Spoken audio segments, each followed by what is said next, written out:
I pledge allegiance to the flag of the United States of America and to the republic for which it stands, one nation, under God, indivisible, with liberty and justice for all. Tyler, would you care to do that, okay?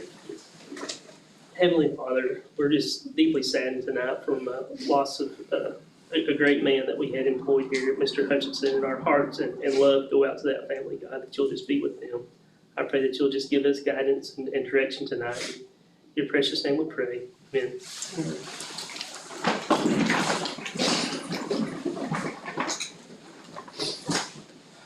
Call the meeting to order. Do have a quorum. I need a motion to approve the consent agenda, please. So moved. First by Janelle, Second. second by Kyle, all in favor? Aye. Motion carried. Next, special reports. Well, first, it's School Board Appreciation Month, and we would just like to thank you all for everything you do and have done for us. And as you saw at your spots, the kids throughout the district have made special gifts and cards for you to show their appreciation. So I just want to thank you for all you do. We appreciate that, and we thank all those kids and everybody involved, and the board. We love every bit of it, so thank you very much. Next, it is Resource Officer Appreciation Day was yesterday, and on behalf of the district, I have an appreciation gift for both Officer Whittle and Officer Monica. Thank you all for everything you do Yes, for our thank you guys district. very much. We do appreciate you very much. Thank you. All right, next item, superintendent reports. Okay, first is our monthly comparison report.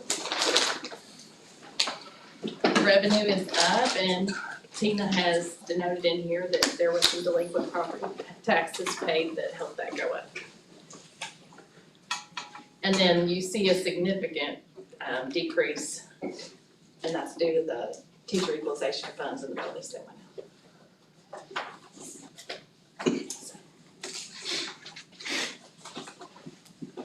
Any questions? Okay, so, All right, enrollment reports. We are at 3 students from where we were last month. We were at 2,214 last month, 2,217 this month. And again, special thanks to Mr. Warren who puts all this together. Very detailed about notable changes at the campuses.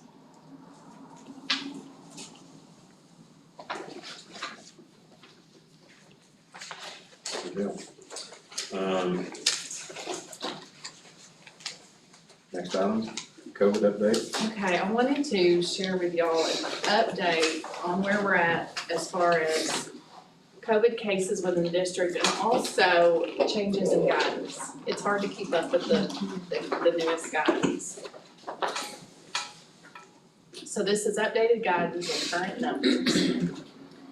First of all, earlier quarantine was based off of 6 feet, and remember now it's 3 feet, which that has helped in itself a lot with quarantines. And it's a cumulative of 15 minutes still.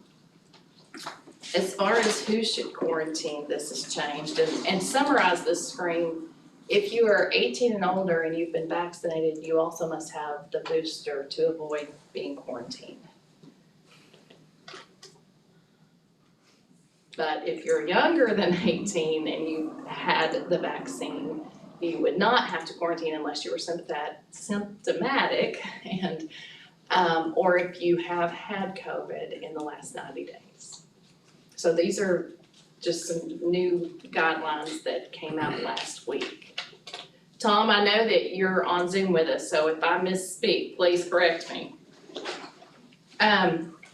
Other exceptions, if both parties are wearing a mask correctly, they would not have to quarantine. This last screen is a change that has already helped. If what would have been a 10-day quarantine before, now it's 5 days and you can come back days 6 through 10 with a mask. So that has helped, especially with some staff, to come back after 5 days. Principals, you wanna add anything to that? I know at middle school it helped when they could come back in 5 days. Now I have broken it down by campus as to exactly what our percentages are in the number of students out with a positive case, percentage out in quarantine, and then how many are in attendance. And I wanna say, when I say in attendance, this is only COVID related as far as quarantine. You know, they may be out of school for some other reason, but this is just based off of who is eligible to be in attendance based off COVID. So Watson Primary has 15 and 5/10 percentage out in quarantine and 0.8 in positive cases. Theirs is primarily pre-K. And then as far as staff, you can see there's a total of 5 staff members out at Watson Primary. I think most of them will be back by Wednesday. Intermediate, quite a bit lower, 7.2% quarantine, 2% positive. 90, I can't read it from that far, but 90.8% there.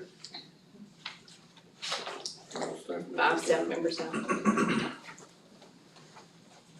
Middle school, we got really close to having to pivot this week due to staff not being there. As of today though, that number had varied a little bit. 9, does that sound, Sheila, at 2 o'clock today, it was 9 or 10, Yeah. yeah. 9 staff members out. Students, 17.6% quarantine, 1.5% positive. So that dropped them down to 80.9%. That campus has been hit the hardest. And what's so odd is that campus went so long with minimal. High school, 5.8% in quarantine, 1.1% positive, and no staff members out. It's so odd how it varies. St. Paul Elementary has 1 staff member out. They have 2 positive cases in elementary, and then 7.8% quarantine, which that's 11 students. And that's stemming from pre-K primarily. And at the high school, same situation, a different classified staff member and 11 students in quarantine, and it's related to athletics.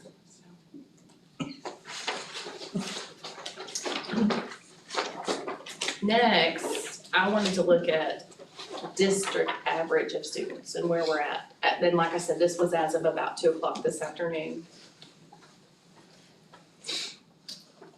As far as the district, we have 1.3% positive cases and 10.9% in quarantine, leaving 87.7% in attendance.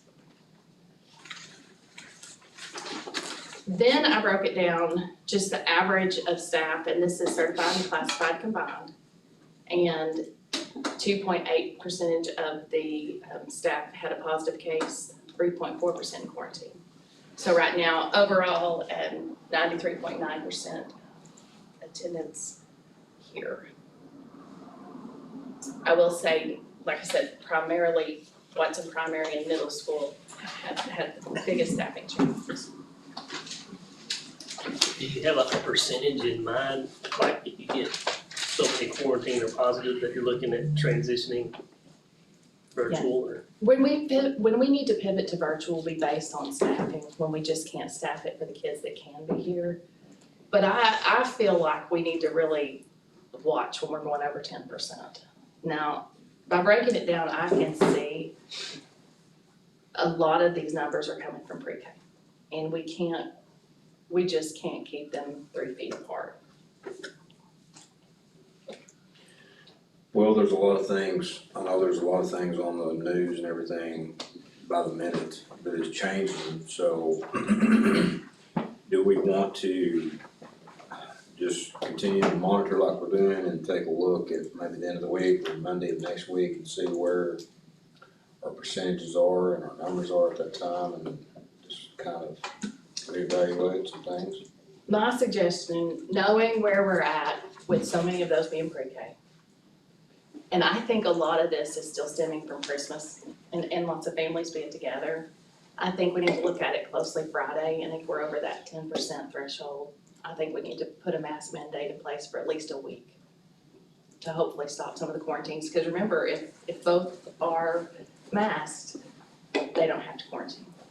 But it's also my hope that possibly after this hump, it'll start to decrease. That would be my suggestion, but I think we really need to pay close attention to that 10% mark. Even a mask mandate for the pre-K? Good question. I think we need to decide what grade levels we're gonna look at starting. Pre-K, and Jennifer can speak to this more, it's just not hardly feasible. And even kindergarten, it's challenging. Those teachers do an amazing job of trying to help enforce it.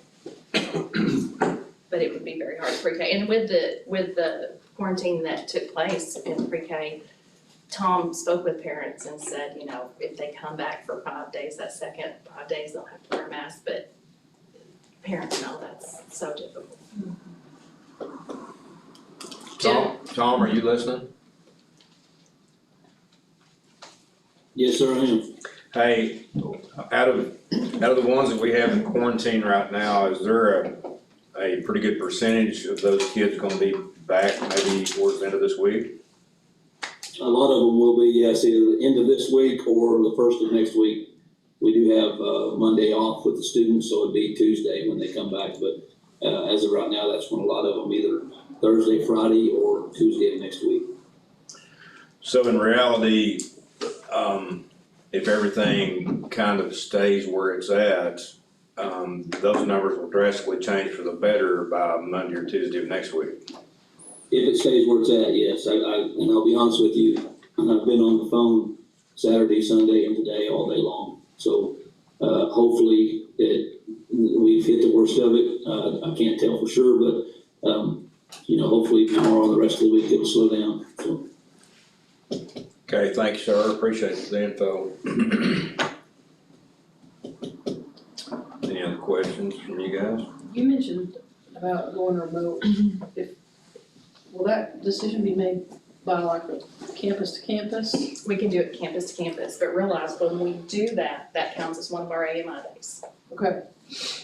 So it will be challenging if each campus were to get off from another one over AMI days, but I hate to shut down a campus that hardly has anybody out to do that as well. Yeah.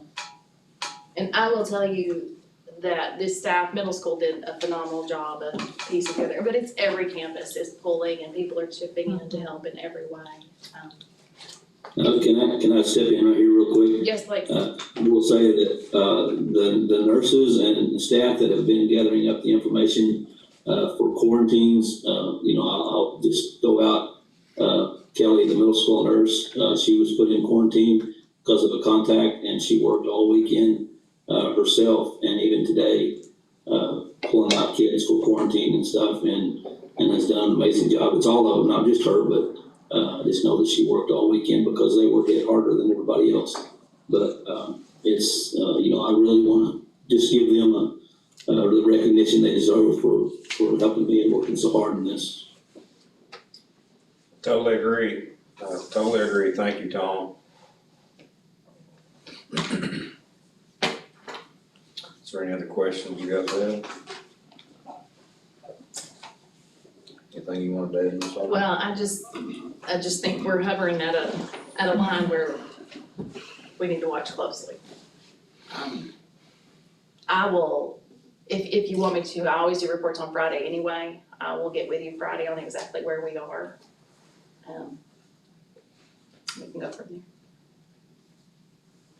Yeah, I would definitely like to know if there's more of an increase or if it's just kind of stayed the way it is. That means by Friday, Monday, Tuesday, next week, like Tom had said, the numbers will look completely different. Hopefully. So I just need to know if it reaches that point, if you want me to go ahead, if I have board approval to enforce mask mandate starting just Tuesday through Friday, or do we wanna have a special meeting to make that decision? What do y'all think?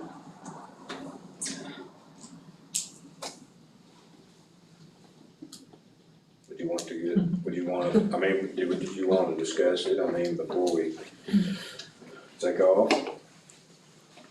Call a meeting if we need to. I guess you would want to do that before you told campus to go virtual. Made the decision. Well, I can make a decision to put campus on virtual, but I have to reach out to ADH and DESE to let them know and prove our case. We had to do that last year, but as far as the mask mandate, I would need board approval to go ahead and enforce that. I personally, this is just my opinion, but I personally think that if it gets to that point, we need to just let her call us up and have a special meeting and get together and make a decision on what. I agree fully. Okay. And I can break it down specific by campus like I just did, because there are factors that make a big difference when you know that it's one kid that affected 20, and if it's a pre-K situation where you couldn't keep them distance. Okay, well, I will run detailed reports again Friday and get with you. Very good, thank you. All right, next item, administration reports. Okay, part of our administration is on Zoom and part of them are here, so let's start with our administrators that are here. Mr. Warren, you wanna go first? Sure, I'll go first. We're starting recruitment events, or I am, that starts this semester and this week actually, going to Little Rock to attend a recruitment event where we're trying to get teachers to get interested in coming to Huntsville and stuff like that. So that'll be one of 4 between now and April. February, there's a couple, and then there's one in April here at the university. As of right now, they're all in person, so I'll be traveling down there for that. We're updating additional licensure plans. We do this in the first and the second semester. It's just another, compliance issue that we have to deal with. And then last month, we talked a little bit about facilities and master plan and partnership funding, and he asked me to come back with, can we, what likelihood of getting information in for a partnership funding, not necessarily approval, but getting the application in. And the short answer is yes, we can apply for partnership funding. We've got plenty of time, there's plenty of information out there for me to be able to pull and to put into an actual application. In talking with Steve and with Michael about how should we proceed or where should we go, we did talk about, and here in the board meeting, we talked about adding or replacing a roof at the primary building, Watson Primary Building. When I talked to them, we felt like we had a better opportunity, better chance of potential approval for partnership funding if we steered that towards the intermediate building.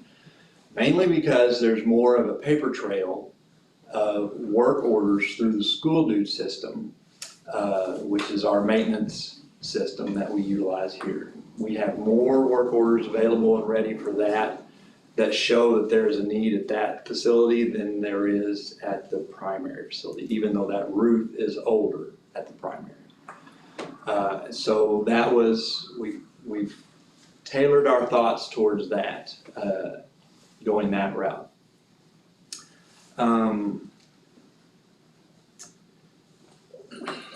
So the process or the timeline for this, the application would be due in March 1st of 2020. The state would then send, based off of the writing, the state would send up a team to look at the roof at the intermediate school. And would get feedback on that probably during the semester or during the summer. Final approval or rejection of the plan itself for partnership funding wouldn't come until possibly May of 2023. And then that's just the approval of the project. Then the approval of funding would be until May of 2024. So you're looking at a 2-year-long process of approval once the application is submitted. So the main question is, what's the obligation of the district if we got approved or if we went this route? And the short answer to that is nothing. Even if we got approved for partnership funding, we wouldn't have to Use it. do the project. Correct, we wouldn't have to use it, we would just have approval for it. So, you know, What do you got to lose? you could, yes, that's mainly the thing. In 2 years, there's no telling what your finance for your building, you know, your building fund is, there's no telling what your other needs are. So if in 2 years, if everything was approved and we were there and we were like, nah, you know, we just have to patch it and go on because we have a bigger need here, then that is the option that you have. You know, there's no obligation to fund something even though you're getting partnership funding from the state for it. The amount, you know, I can't give you, they base it off percentage, and right now, when you apply for partnership funding, they are looking at 59.2% that they potentially would partnership with you on a project like this.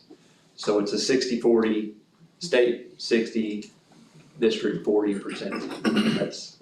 That's not a flat rate across the state. It's based off of lots of variances at each district, but that's what ours is. In that funding, if the funding is approved, 2023, funding is approved, that means automatically that fund or that money would be there? Or is it like some of these other things that we've dealt with the state where it's kind of a first come, first serve, or it can run out before we get to it? From what I understand, that would be the guaranteed, you know, whatever amount they decided on would be the guaranteed amount that would be there. It wouldn't disappear. Gotcha. Now you do have a time frame to spend it. I don't know what that time frame is. It's not immediate, but it's not, you just can't sit there for 5 years either and not act on it. For some reason, 2 years comes into mind, but I'm not sure about that. I wouldn't want to hold me to that. I don't see that we have anything to lose, as No, long as we try. no, I agree. I think that, I know that's not what Mr. Warren wants. No, that's perfectly fine. But I do say, in my opinion, we pursue it. No question. And we'll know, you know, what happens from there. And I have one other question for you. I'm curious. So on the recruitment part. Yes, sir. So briefly tell me a little bit about how that works. It's just it's basically a vendor fair. What I'm signing up for and going to, the universities put on different little career day fairs that you go and you set up a table. You know, you have your drop cloth and we have a stand and we give away a little prize for people, not prize, a little handout for people who come around, and I have a brochure, and it's as much as getting our name out in different locations across the state associated with universities as anything. So I'm going, UALR is holding one, and I'm kind of trying to go different locations to kind of correlate it with the minority recruitment aspect of it. So we have that, we have Arkansas State in Jonesboro, I have Arkansas Tech. UCA hasn't opened one up yet, but I'm looking to see if they have one, and then University of Arkansas has one, and there's their last one in April. So This is something that awesome. Susan attended also, and I will say that we have used applications that she got while she was there different times, high school level mainly, elementary, maybe odd. I don't remember elementary, but middle school and high school have pulled applications from those. That's good. it's good to see faces and good for us to be seen as well in different locations. So, Build those relationships. Yeah. yes, sir. Fantastic. Well, good luck and thank you. Thank you. Haley? Nothing new to report. We had a professional development when we first came back from the break, and it was with Borough Health Agency. It was about trauma training for teachers so they could help identify trauma in kids and what to do when kids have these emotional outbursts and things. And it was a really good training. They catered it to levels, so middle school and high school had one, and then elementary had one, but we had a lot of good feedback from the teachers on it. So I was thankful for that. I'm thankful he's going to this, and you can tell them that if they wanna work for the best high school principal in Arkansas, There you go. they could come this way, because we're gonna need some teachers, we have some retiring, but, other stuff's happened, but I'm gonna save that for later, but, anyway, that's all I've got right now. And we had the rural behavioral training as well, and St. Paul joined us at the intermediate school for that. Working with how to identify behaviors that we really need to look at in kids and things. And then the other half of the day we spent on academics. Teachers got together and discussed, math teachers got together as a group, 3-5, and the literacy teachers got together as a group, 3-5, and discussed patching holes, how to feed from one grade to the other, preparing students in reading, writing, spelling, looking at our new curriculum and how it's being implemented and ways we can improve, looking at a math series for next year, what we want to look at and how we want to approach that to help build the curriculum in the intermediate school. So by the end of next year, we'll have a whole new literacy series and a whole new math series. We already have new literacy K-6 and 7-8 adopting soon, and then math. Actually, we have the order in. You got the order in, Yeah. awesome. I'm super excited about this. And I will say that it's pretty good series. I mean, it is strict and there's lots of things in there that are push you to the limits. It's helping our students be able to use the computer and know how to read and how the test is set up, and that's kind of how this curriculum is arranged, where you have your screens where you're reading and you're scrolling and your questions are on the side, and it, you know, when you start thinking about a third grade student who's never really manipulated a computer before, and they're having to do all these things, and so we have to teach the students how to work the system, is not just the curriculum, so that it becomes quite an ordeal. And she'll even tell you at the high school, it's quite difficult for the high school students to even manipulate that, and you're expecting a third grade student to do that. So. And And their little hands are just ready. So those are the things that we're working on with this now. That's awesome. Well, at middle school, we are focusing on survival right now. And I want to give a shout out to Miss Dana Phillips for helping. She made that successful. She made it where we could have school today. She's quarantined herself, but Friday she got everything that we knew of at that point worked out and had everyone covered, and then that changed, of course, over the course of the weekend, and she was texting me at 5:30 this morning with new plans, so big shout out to her. Echo the excitement for literacy textbooks, 7-8, that's been a long time since we've had that, and I think that'll be a real asset.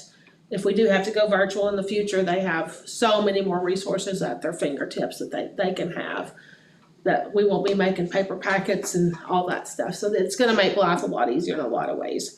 And there is tons of material, tons of supplemental material. And it gives projected scores and who's mastered things and who hasn't mastered things, and it color codes them, and it's a great program.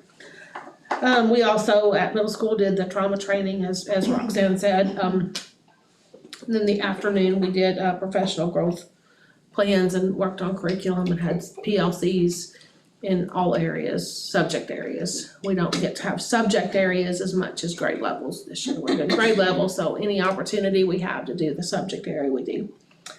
And of course, Burl, Miss Kimball brought them around today to introduce them to our campuses and find a place for them to work with students, and we're excited about having them on our campuses.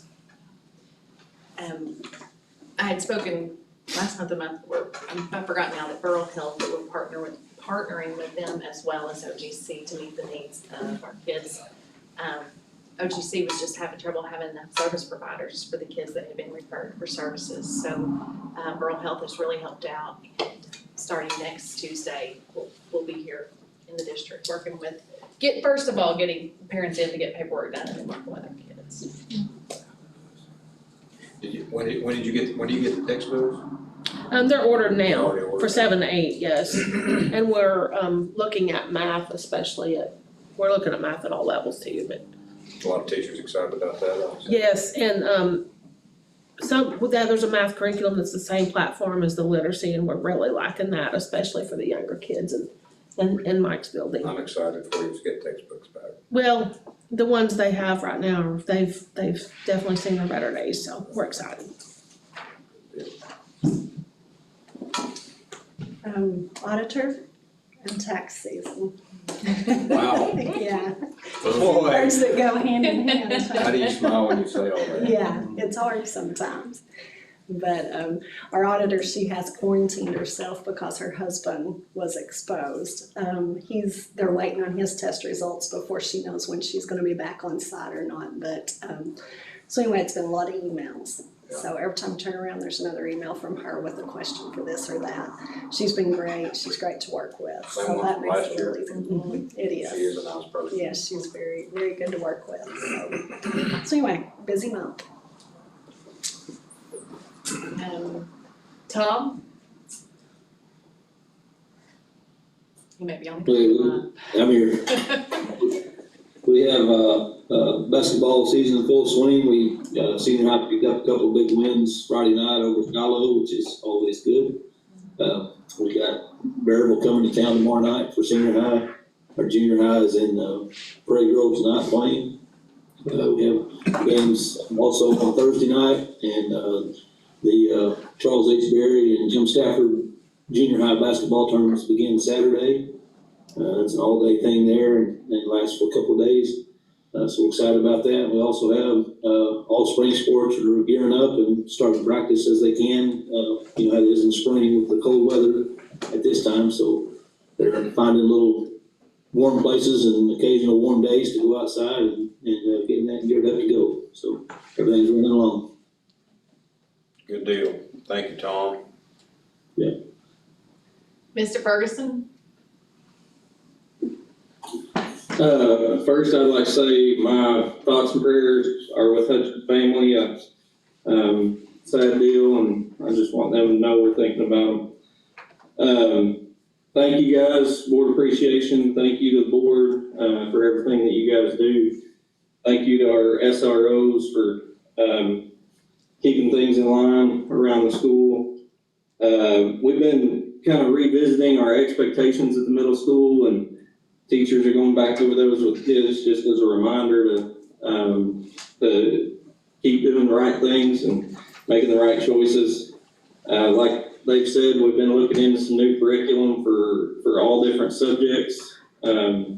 Math and science they're coming up with a rubric so that we can narrow that down to 2 to 3 different curriculums, and then we'll probably get some samples and look at those samples and try to make a determination before the end of the year for those subjects.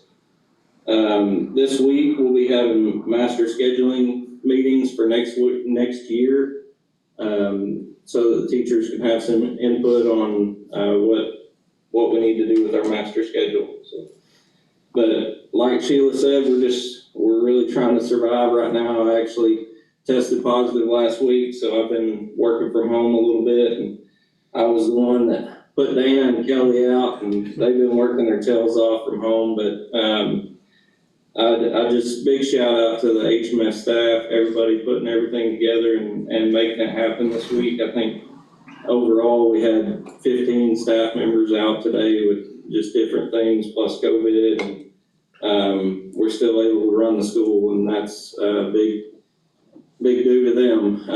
You know, everybody's putting in a little extra work right now, so greatly appreciate them.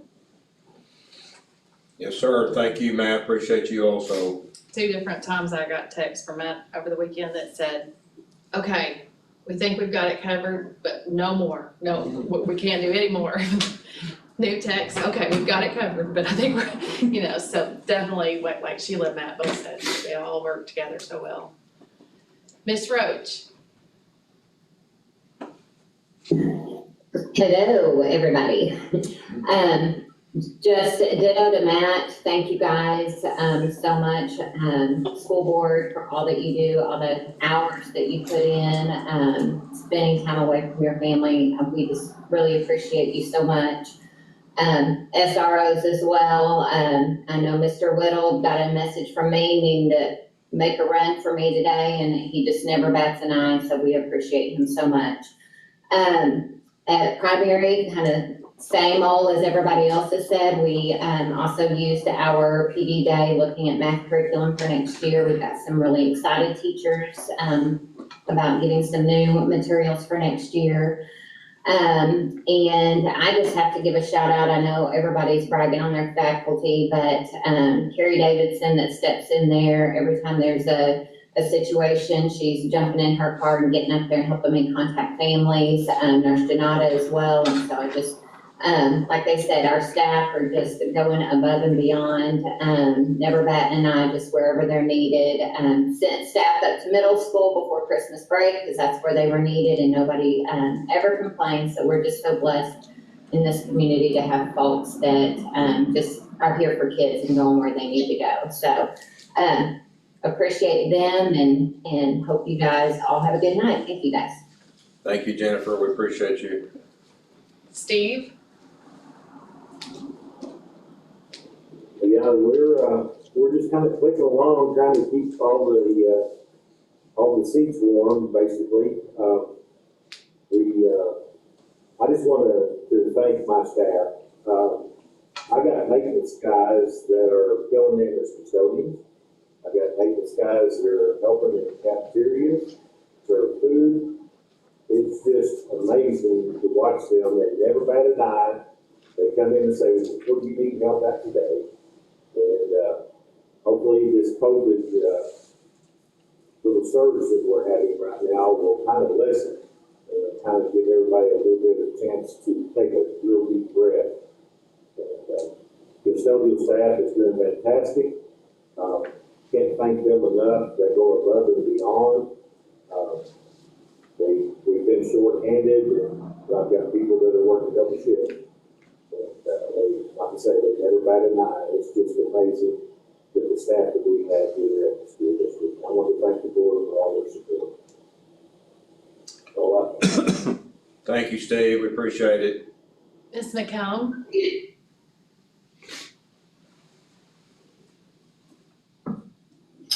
Hello there.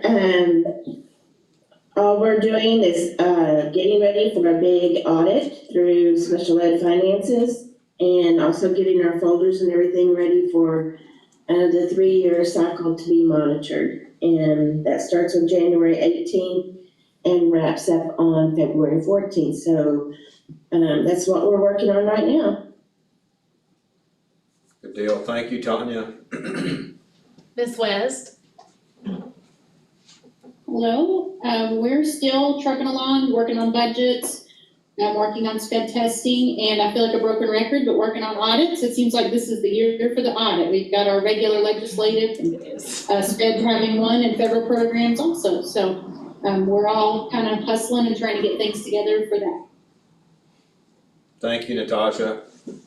Ms. Snowdown? Hello. I wanted to start off too by thanking the school board for all that y'all guys do and all the support that you give all of us. And I want to thank my staff because they have worked really hard this year and have come together to support each other and keep the kitchens running. And also, like Steve said, the maintenance guys and any of the office staff and everybody's just all come together because we've had lots of people that's been quarantined and out, and they've all covered, and it's nice to know that you've got people to come in and help you like that. And we're just trying to get the new year started, and yay, Tina, didn't we end the old year in the black We for did. once. We did good. I'm proud of that, so we did good. We ended the year in black for our department, so that's good. Thank you, Tina. Thank you. Okay. I don't think there's anybody else on the Zoom. Bruce could not be with us tonight. His mother-in-law passed away, so keep that on our thoughts and prayers as well.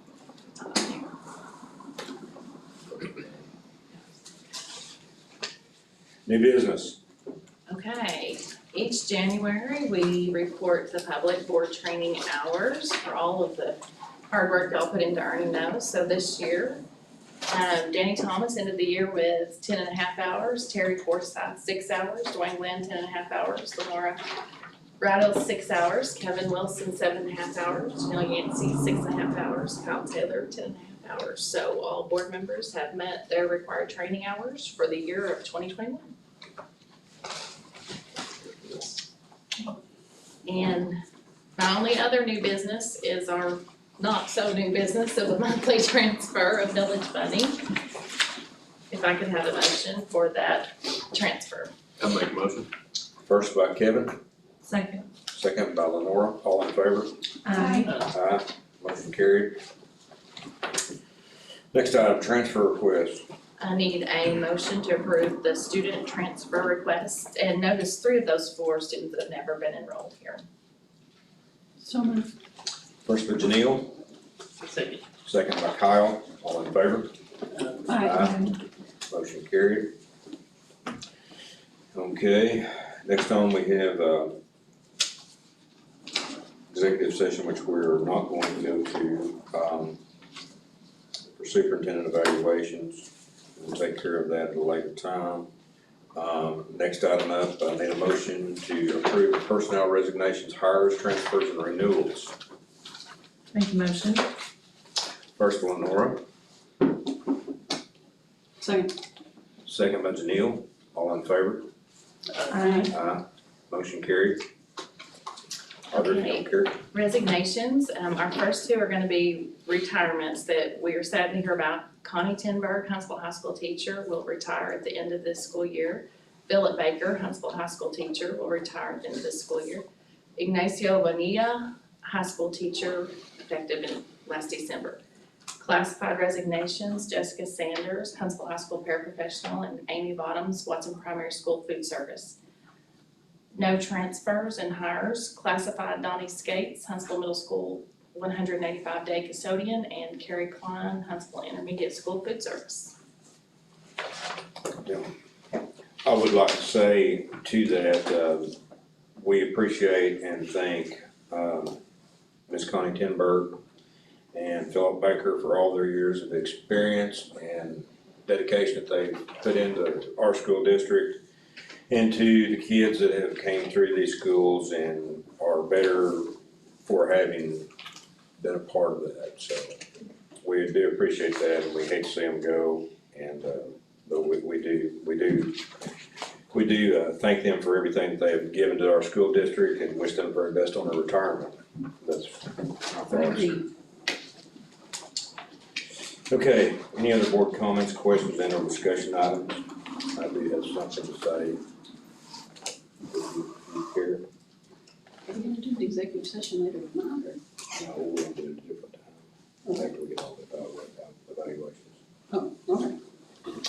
I'm missing some of them tonight, so. Oh, okay. As far as other board comments, I guess I will start this by saying that, we have, as a school district, we have suffered a great loss with Hutch. And he, is an irreplaceable part of our school district, and, our thoughts and our prayers go out, and our support go to his family, and, he will be sorely missed in the school district and in this community. He has changed, lots of lives, so. I would just like to say that when you hear that term, building relationships with kids, I think we would all agree that Hutch was the model of that. The kids loved him, and you could certainly feel that in high school this morning. He will certainly be missed. Very thankful for the impact that he leaves on our district. I know Roxanne had something she wanted to say as well. I wrote it out because I'm better at reading it than trying to say it. So, Huntsville High School has suffered a tremendous loss this weekend. It's a horrible way to start out 2022. We had all hoped for goodness to come from the new year, as 2021 was so awful to the high school. Hutch was a humble guy, and he would not be happy with me right now for what I'm getting ready to say, because he didn't like to have a big fuss made over him. However, I'm his boss, so I'm gonna do what I want. Hutch was a giant of a man, in more ways than one. His giant personality drew in teens like none I've ever seen. He had a way about him that caused kids to work hard in everything agri-related. He has been around HHS for 18 years, and during that time, he has helped to grow our agri department, our FFA, and our shooting sports team. He was known for picking on kids and teachers who walked into class, dressed fancier than normal. And you said, "Faith, you look pretty today." And I said, "Well, thank you, Hutch." But then you said, "Pretty ugly." I sure am going to miss you picking on me every day. Don't give them such a hard time up there. Love you. This one is from a former student that graduated last year. Today my heart is heavy. This man taught me so much and was like a father to me. I looked up to this man since I was little. He was one of the only reasons I look forward to going to school. He picked on me a lot and pushed me to my limits because he knew what I was capable of, but I wouldn't trade those moments for anything. He was always proud of his students, but to him we were more than that. We were his kids, and he would have done anything for any one of us. Knowing I was supposed to go see him this Friday kills me. I wish I could have seen and hug him one last time and tell him what I've been up to. Hutch, thank you for everything you've ever taught me, and thank you for the most amazing years of high school, and thank you for all the memories and all the stories you have told. I know someday we will see each other again, but until then, I will forever keep you close to my heart. I've known Hutch for 5.5 years. He was one of the first teachers I met as the principal of the high school. I am thankful that I was his principal, colleague, and friend. I am forever grateful for all the lives he has touched over his time at HHS, and his legacy will continue to touch many more. I'm reminded of the song about the dash between birth and death. Hutch's dash has many stories from his students, his family, and his friends. His dash not only touched the students of Huntsville High School, but also of Kingston and Elkins. Due to his efforts in the area of the fairs. The Ag Department of Kingston even wrote condolences and had them hand-delivered to our school today.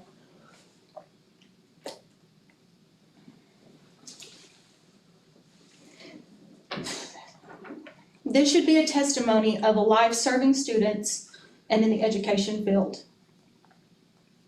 Hutch has left his mark.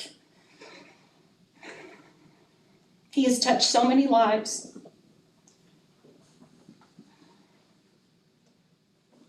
HHS is forever thankful that we were able to call him our Hutch. We send our heartfelt condolences and prayers to his wife, daughters, and his entire family. Hutch made a huge difference in the lives of many, and I know deep down that he knew this. Thank you.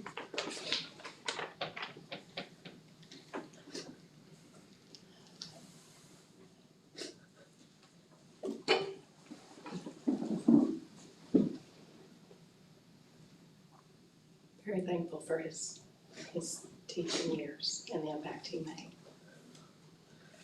And services for Hutch are going to be, visitation is Wednesday night at Bashir's Funeral Home from 5 to 7, and services will be here Thursday at 1 o'clock in the AM.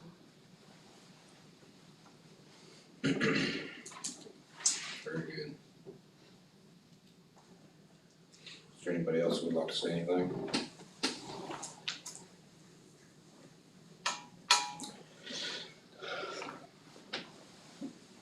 Well, thank each and every one of you for everything that y'all did tonight. Thank you for what you do on a daily basis. We know it's been a tough day, and but we appreciate you guys very much. And if there's no other discussion items, motion to adjourn. Make a motion to adjourn. First by Kyle, Second. second by Lenore, all in favor? Aye. Meeting adjourned.